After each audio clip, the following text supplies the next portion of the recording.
back to Sledgehammer Horror, guys. I am Ken Sledge, and let's talk horror. Today, I am joined by actor and writer Braden Timmons. Braden, how you doing today, man?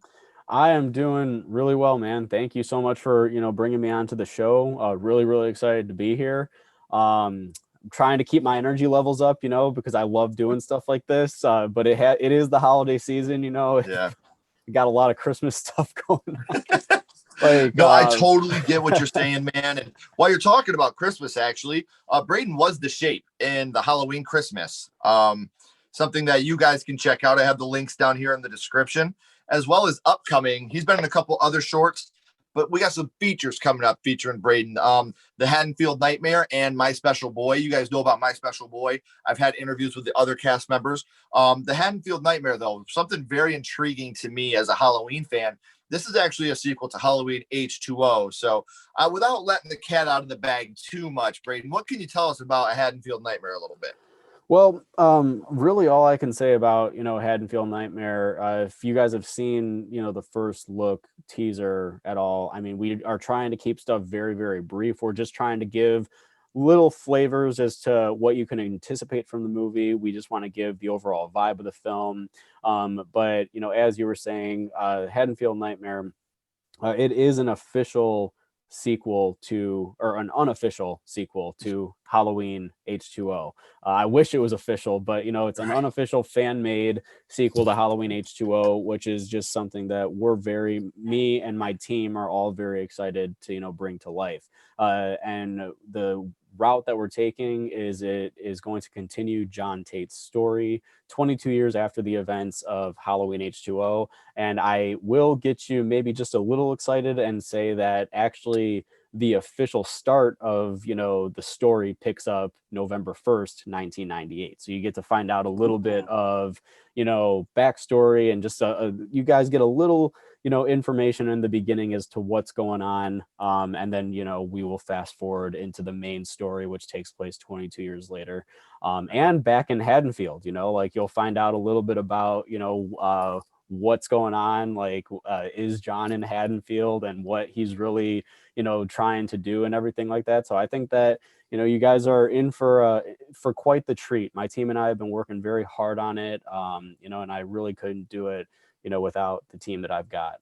I think that they're all really great. We've been hard at work on this. We started developing this story August of 2019, and we're here in December 2020, and we're hard at work on the trailer now, and looking forward to finishing production in the spring. So very, very exciting stuff, coming in 2021 with the Haddonfield Nightmare.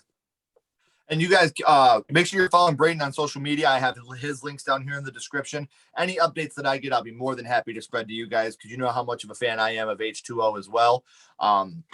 And My Special Boy, something else that's very exciting that you're going to be working on. We've talked about that on the show before, but that's the perfect segue into what we're here to talk about. We are here today, my friend, to talk about the first horror movie that you watched. We got you kickstarted in the genre, and your first horror movie was Friday the 13th Part 2. Which is actually kind of funny because when, James Grimm came to me with the idea of, making My Special Boy the sequel to just the original Friday the 13th, I was just kind of like, I don't know, because Friday the 13th Part 2, it has such a special place in my heart. It was the first, horror film that I watched. It's, so Jason is technically the first horror icon that I ever became familiar with. And that's why I love Sackhead Jason so much, like Part 2 is probably my favorite Friday the 13th movie simply because of that, just because I think Sackhead Jason is absolutely terrifying. Sure. The hockey mask, makes him look badass, and everyone likes to watch Friday the 13th because they're fun and campy, and Jason's got some really good, kills and whatnot in it. But Part 2, like, you can't even like see the bald head or anything. You can't really tell what he looks like underneath that mask. So, just like and the fact that he's like, he runs towards people and everything, like that's the one thing that a lot of people, I think tend to forget about Jason is that he does run. So it's like, you definitely don't want him like running after you or anything. And I just think Part 2 makes him just really, really terrifying.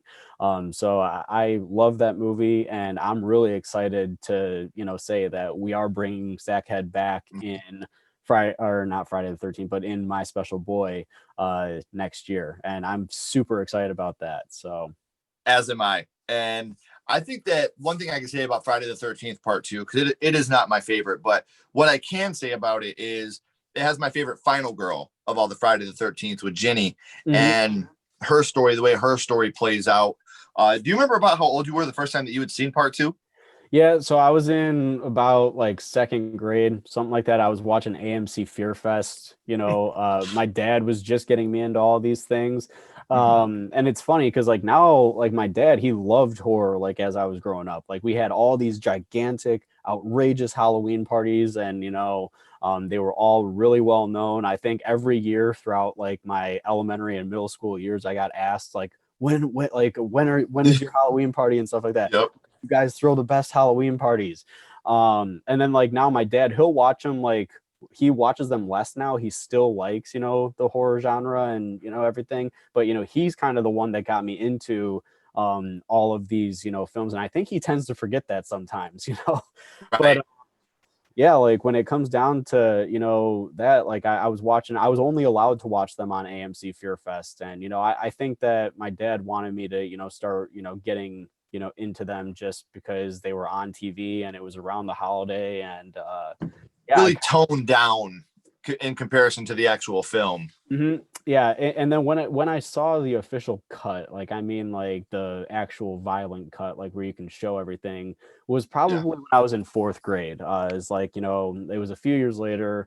I was a little older, and I finally had gotten to watch the official cut of the movie. My mom was never a fan of it. That was also around the time that like Freddy versus Jason was coming out and everything like that, and I was obsessed with that movie, and I think that that's probably why I love also Freddy versus Jason so much, because I was such a fan of it. Just like watching, I got such like I just got so excited every time like they would like face off against each other. And Yeah.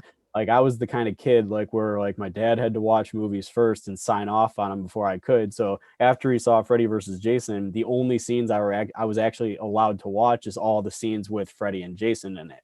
Like I couldn't watch anything else because of the sex and the drugs and the Yeah. swearing. But at the same time, I still really You got to see the best parts of the movie. yeah, exactly. And then I saw the entire thing and I liked it just as much. So like I was like, this is like, and it's not really that bad, honestly. Like I'm like, Dad, come on. Like It's one of the, to me, like when it comes to actually Freddy versus Jason, it's not a terrible film. I'm not a big fan of a lot of the CGI effects they use in that film, but it's Freddy and Jason in the same movie, man. mhm, So it could be worse. mhm. I'll watch it. It's entertaining to me, and I love the soundtrack, man. That Yeah. had such a fucking rocking soundtrack back in the day. Oh, it does. It really does. Like, I mean, I still even get excited. I actually just reviewed that on my channel earlier this year, and I still get excited every single time I watch it. I mean, every single time, like I just like hear the opening New Line Cinema, thing, like with the rock music playing. Oh man, it just gets you in that mood and the mindset that you're just like, oh, this is gonna be an epic showdown. Like, Oh yeah. And what we're talking about your channel, I do want to give that quick reminder again. Make sure you guys are clicking the links down here in the description. I have his social media as well as his YouTube account. So while we're talking about it, make sure you guys are giving him a follow, subscribing to his YouTube channel so you can check out some of his reviews as well.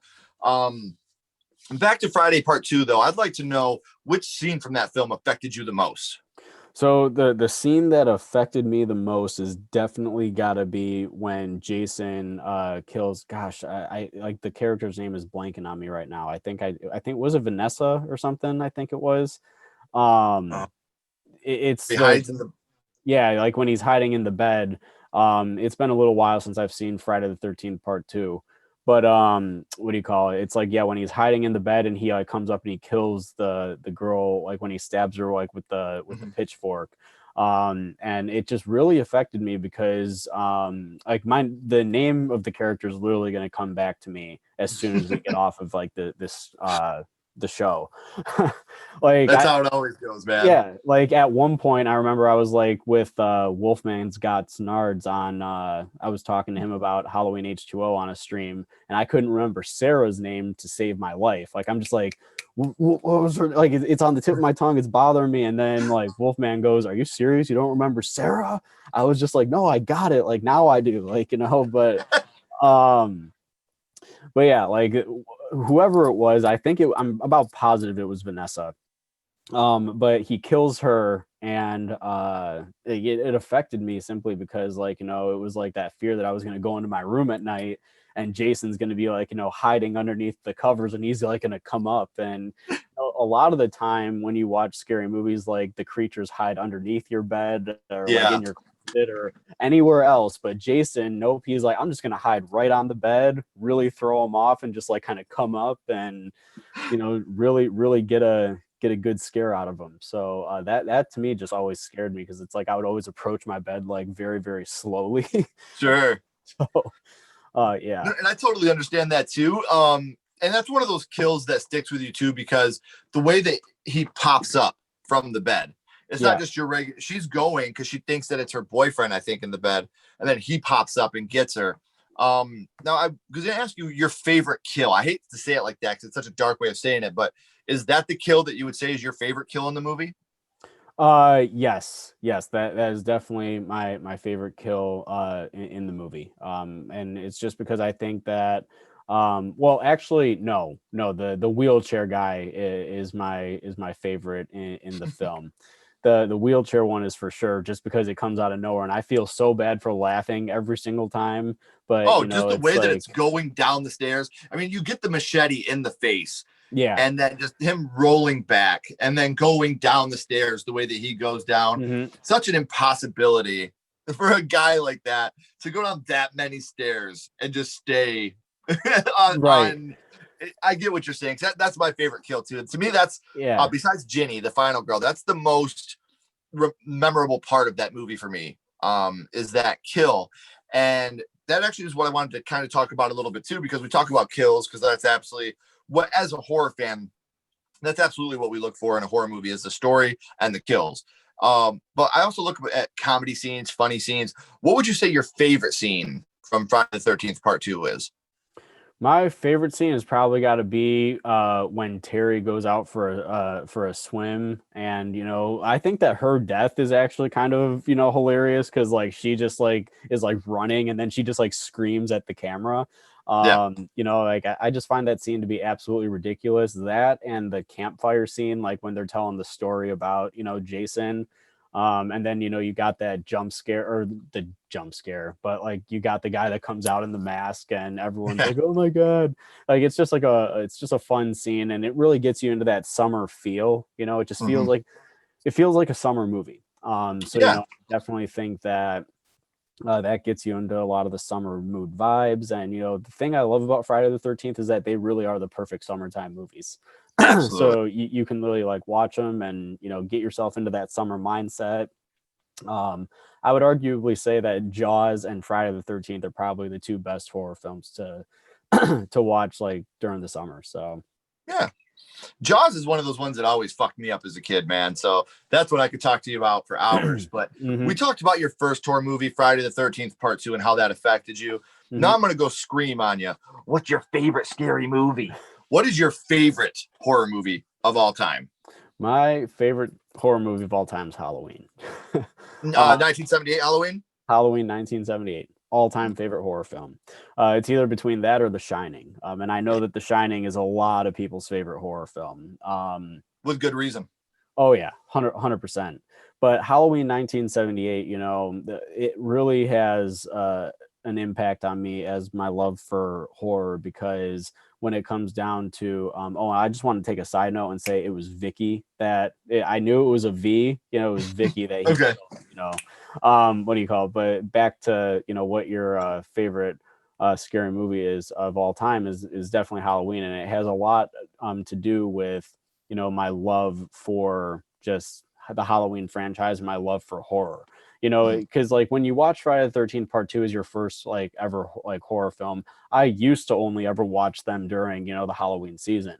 And then Yeah. it's like Michael Myers, like, you know, I think the reason I liked it is because Michael Myers like genuinely just always terrified me in Halloween and Halloween 2 and just the continuation of the Halloween films, at least growing up. Michael Myers was he just had such a big impact on me. And you know, because Jason, I think he just gets more and more badass and stuff like that as like the films go on and they get a lot more campy. Halloween has always taken the more serious route. Yeah. And even though there are funny moments in the movie, and anytime Michael Myers is on screen, like in Friday the 13th part 6, like you see Jason and he like, you know, like almost rips off that guy's arm and he's just like looking at it, like examining it, like almost questioning his strength. You never see Michael Myers do something like that. Anytime Michael's on screen, it's like, and there's a chase scene, it's intense, it's gripping, you know. Yeah. It's like you're like feeling, or you should be feeling like that this character is in a great amount of danger. And that's how you always feel with Michael. And it's just terrifying because it's like Halloween puts you into that mindset to where if you are walking on a dark road and you're home alone at night, Michael Myers is that guy that is watching you from a distance. He'll be hiding, you know, behind the bushes and just watching you. And it's terrifying. So Halloween definitely is my favorite horror film of all time. And I just love it. See, and here's my thing. Growing up, to me, the holy trinity of horror, growing up for me was always Friday the 13th, Nightmare on Elm Street, Halloween. And as a kid, Halloween was my least favorite because to me, Michael Myers was like white bread, man. He was boring. It was just all the time stabby, stabby, kitchen knife, stabby, stabby. The older I've gotten, the more I've grown to appreciate Michael Myers because it's more realistic. I mean, even in the first one, when he gets shot and when Laurie pulls the mask off, you see him and he's just a dude. You know, he's not this decaying monster like Jason. He's not this burned up guy in your dreams like Freddy. He's just a normal guy. And to me, that's always made it even that much scarier. Mm-hmm. And I like the fact that in the original Halloween, he just starts as an evil kid. He goes and kills his sister, one of the most iconic openings ever. And then that's what I disliked about the Rob Zombie Halloween. Like in the Rob Zombie Halloween, you're giving him this terrible family, making him getting picked on, and you're like giving him an excuse to be evil. And in the original one, it wasn't like that. You know, I looked into his eyes, the blackest eyes I've ever, you know, like that's what it was. He was just this evil fucking creature Mm-hmm. hidden in a man's body. So as an adult, I've grown to appreciate the Halloween franchise much more than I did as a kid. I realize it's more realistic and it's that much scarier because it is so. Yeah, no, exactly. And I think that, you know, you hit it right on the head. I mean, even John Carpenter himself said that he was disappointed with even how he took Halloween 2 and like how he, you know, went the family route because it almost gave Michael a motive as to why he was after Laurie. If you take out Halloween 2 in general, Laurie was just a young girl that walked up to the Myers house, placed the key under the mat, and then all of a sudden, boom, saw her target right there that Yeah. he's just going to chase her. Halloween 2018 retconned Halloween 2 and really every single Halloween sequel and said that, you know, Laurie Strode was just that now a fierce woman that was just petrified that something like this was going to happen again. And she spent her entire life preparing for the inevitable return of Michael Myers. And, you know, I really appreciate Halloween 2018 for what that is. I know that earlier in the, you know, show, I said that H2O was definitely my favorite. I just think that H2O had the more realistic approach to Laurie Strode. I don't see Laurie as someone who was just that smart as a teenager and just went, you know, this, you know, I understand the route that they were trying to take. Like, you don't ever want something like that to happen to you or your loved ones again.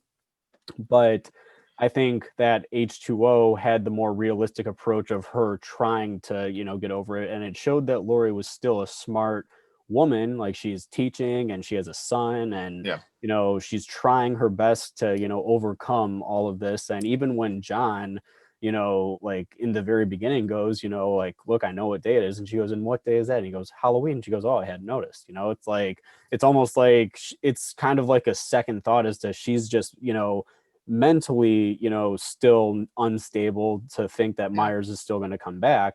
But at the same time, she's also trying her best, you know, to raise her son and all that. And so that's why I like Halloween H2O from a storytelling perspective. But I've never been opposed to splitting timelines. I mean, Mhm. look at like Texas Chainsaws had a couple different timelines. Halloween's had like 6. Like you got the Thorn trilogy, you got so many different, the H2O era. Mhm. 18 goes back and redoes it. Child's Play, I like how they're splitting that franchise, how you got the animatronic Child's Play, the remake, which I thought was brilliant, that a lot of people shit on, but they're continuing the Charles Lee Ray Child's Play in the new TV series. So Mhm. to me, I love it when you can split a franchise and you can split the timelines. This shit is not set in stone, guys. It's entertainment. These are movies, they're films, they're meant to entertain us. It's like I look at Zelda for Nintendo. Mhm. There is no continuity in that timeline at all. Like there's no 1, 2, 3, 4. That shit is just all over the place. But you don't have to watch or play, in that example, part 1 to enjoy part 5 or 6. Same thing with Halloween. You don't have to watch Halloween in order to enjoy Halloween H2O. Mhm. You don't have to watch Halloween to enjoy Halloween 2018. That's what I love about these. And what we always, as hardcore fans, we're always looking for continuity errors and the whatnot. But just sit back, relax, and enjoy a film, man. Just enjoy the ride. And I love when horror movies split the timelines like that. I'm a big fan of that. Yeah, well, you've definitely got a lot of those coming up, like in terms of, I mean, Texas Chainsaw, the new movie that's coming, they're, Mm-hmm. that's now the official sequel to the first film. I Yep. mean, Scream is going to be, I mean, even though it's just called Scream, which I truly believe they're only doing for a marketing standpoint because I fucking hate it. what? I hate it. I'm a huge fan of the Scream franchise. Mhm. Huge. But man, you have the perfect thing going. Scream 1, Scream 2, Scream 3, Scream 4. You had it perfect. Scream 5. Like just keep it going. It's like with Rocky. You had 1, 2, 3, 4, 5. It's all perfect. And then Rocky Balboa. Mhm. Damn it. Why Yeah. why not Rocky 6? Just keep Yeah. it going. Stop messing with the timelines like that. Like at Yeah. least keep it going in the movie titles. Right. Like And I I'm with mean, you. right. And I mean, literally the only reason I can tell you right now that they called it just Scream is from a marketing standpoint. I actually mentioned it in one of my more recent videos. I think it was when I was talking about the title announcement.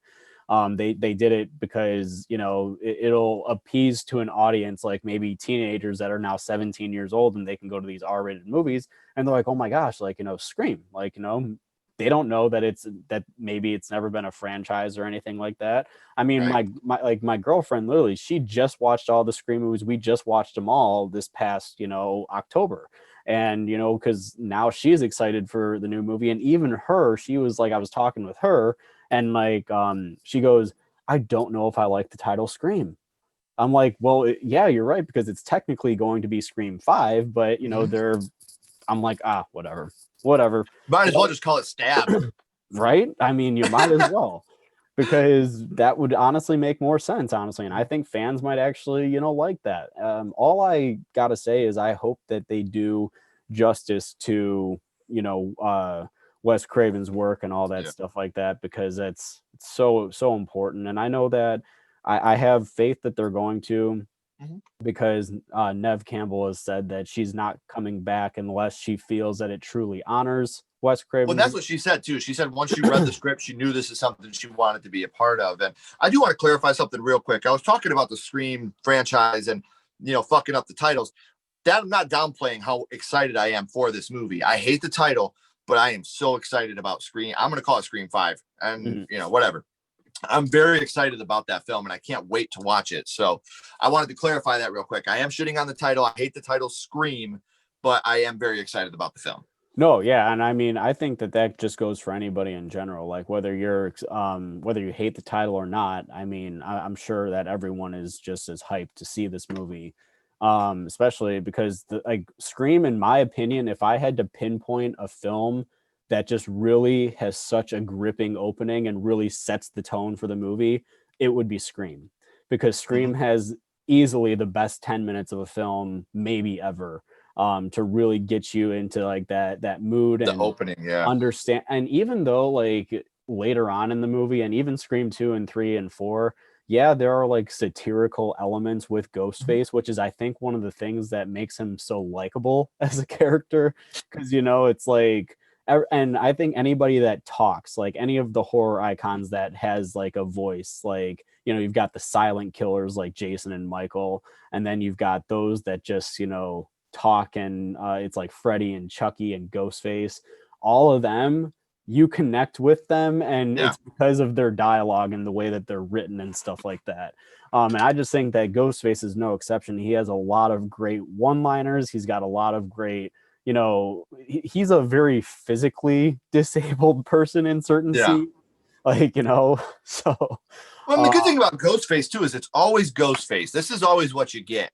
But in every movie, it's somebody different behind here, which is Yeah. what makes it a lot more fun because you always have the same killer, but it's always a different killer. Like that's what I love about. And what I would like you to do, and everybody else watching this, before we end this, go back and look at Scream, 1996. Look at the horror movies that came out the 3 years before and the 3 years after, and look at how Scream really revitalized and rejuvenated the horror genre.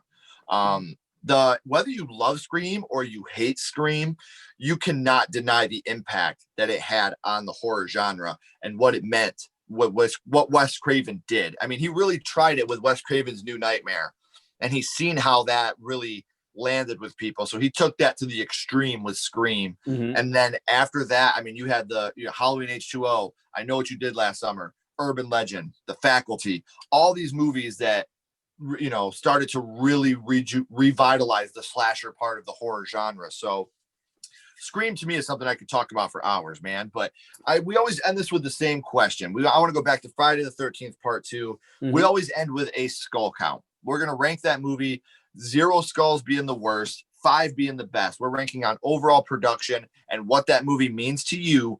What would you rank Friday the 13th part 2, 0 to 5 skulls? I'm giving it a 4.5 out of 5 skulls. I mean, I think that it's a film that, you know, it's the movie that introduced us to the character of Jason. You know, I mean, it's a movie that is just a lot of fun. It's got its very campy moments. It's got its terrifying moments. Yeah. It's got some really, really great kills. They definitely were not shy with the kills in the movie. And, you know, I just overall think that it's a very well put together, you know, movie. So 4.5 out of 5 for me. And that's a perfect rating for that film. You don't go anywhere, Braden. I got a couple more questions for you. Everybody else, I want to pimp this one more time. Please make sure you're checking out his links down here in the description. As always, guys, keep talking horror, stay what you are, and we'll see you guys soon.